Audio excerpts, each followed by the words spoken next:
അപ്പോൾ കൂട്ടുകാരെ ഉറക്കമൊഴിഞ്ഞ് ഞങ്ങളെല്ലാവരും ഇരിക്കുമായിരുന്നു. ഞാനും ഡോറയൊക്കെ ഉറക്കമൊഴിഞ്ഞിരുന്ന് തളർന്ന് തണുപ്പ് കാരണം ഞങ്ങൾക്കാണ് അനങ്ങാൻ പറ്റാത്ത സിറ്റുവേഷൻ. അപ്പം കയറി വന്നേക്കുന്ന രണ്ടെണ്ണം വേണ്ട. സമയം ഇപ്പം എത്രയെന്നറിയാമോ? 12:25. 12:30 ആയി. കണ്ടോ?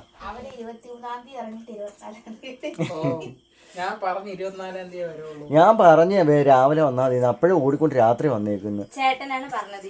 ഞാൻ അറിഞ്ഞത് പോലും അല്ല.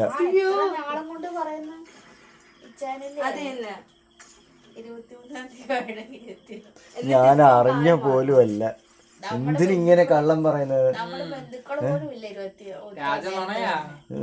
എന്തിനാടാ ഇങ്ങനെ കള്ളം പറയുന്നത്? പാവം പിടിച്ചൊരു മനുഷ്യനെ കുറിച്ച് കിടുങ്ങി വിറയ്ക്കുവാണ് മനുഷ്യൻ. അതാ ഞാനും പറഞ്ഞ നാളെ രാവിലെ കയറിയാൽ മതി. അപ്പൊ രാത്രി തന്നെ വരണമെന്നും പറഞ്ഞിട്ട് ബഹളം. എന്ത് ചെയ്യാന്? പറഞ്ഞിട്ടൊന്നും കാര്യമില്ല.